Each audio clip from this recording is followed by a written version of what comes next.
Okay, so on this one, we have 10 over the square root of 125.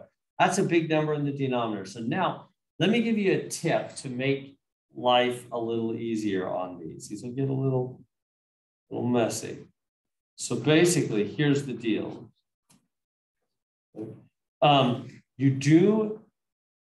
You might be thinking, well, I know how to handle these materials. We know the square roots. You just multiply top and bottom by the square root of 125. Well, yeah, you could. That's okay. It's not wrong, but it's those are big numbers. Let me tell you what would be better. First, simplify. Simplify the root. In other words, right here. First, it'll be easier if you break that down because the numbers will get smaller. So take out your calculator. I know you probably don't know 125 off the top of your head, but I bet you do actually think about money. $1.25. How many quarters make $1.25? 5 quarters, right? So it's 5 times 25. 5 quarters. 5 times 25 is $1.25, huh? We deal with money, so we know those numbers. Anyway, just use your calculator. You're not sure, but I think you know that, right? 5 times 25. And then you can break down the 25, 5 times 5. So I broke it down. The square root, so this becomes then 10 over the square root of 5 times 5 times 5. You with me? That 125 is 5 times 5 times 5. Okay, so what? Well, then now we can do the 2 for 1 chip out, right? That's what square roots always do. 2 5s in, doesn't matter which 2 you do. Front 2, back 2, whatever. Right? Square roots are a 2 for 1 deal. So they're gone. So then this probably becomes 10 over 5 root 5.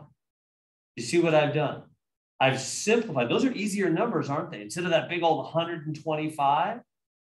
So always first simplify if you can. Not all roots can be simplified. Which ones can? Anytime you break it down and if there's 2 of anything, you can simplify that, right? You can do the 2 for 1 chip out. So do that whenever you can. That'll make the numbers smaller and easier. And do that first before you do other things, because again, it makes the numbers smaller and easier.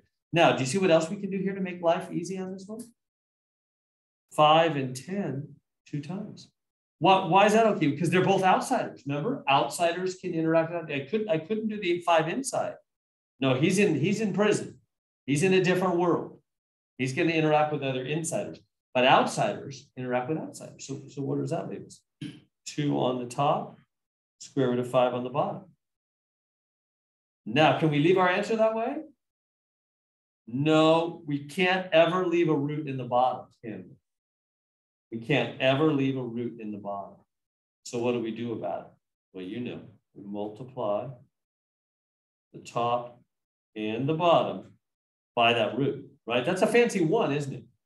See how we have the same thing over itself, which is a fancy 1. So it's not going to, so I'm not changing anything. As long as you do the same thing to the top and the bottom, you're really not changing anything. You're really just multiplying by a fancy 1.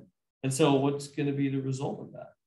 Well, on the top, it's going to be root of 10. Nope, but I see that mistake all the time. What's wrong with that? That's not right. Why is it not root 10 on the top? What's wrong with that?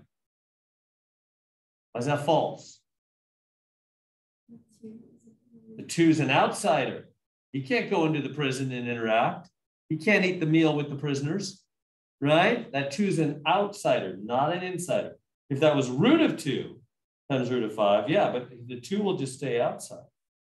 The 5 stays inside. No crossing the line, right? But the bottom, they will make square root of 25. They can multiply because they're both insiders. They can have a meal together, right? You tracking with me? Remember, outsiders with outsiders, insiders with insiders. So what does that leave us? 2 square root of 5 on the top. On the bottom, square root of 25. Plain old 5, and the root vanishes. Whenever you root a number, the root vanishes. There's our answer. And so they want you to put A on the top, right? They say A is on the top, B is on the bottom. So A is going to be that 2 root 5 on the top, and B is going to be that 5 on the bottom. And there we go. So what did I do? So again, First step, always simplify roots whenever you can. See that big old root 125? I started there. I broke it down. 5 times 25, that's 5 times 5. 3 5s, 2 5s in, 1 5 out. So it came over here. I don't know if you can track the flow there. It went from here over to there. And then I simplified it, 5 into 10 2 times. So it was 2 over root 5. Can't have a root in the bottom, multiply top and bottom by root 5. Got 2 root 5 over root 25. The bottom became plane 5. There we go.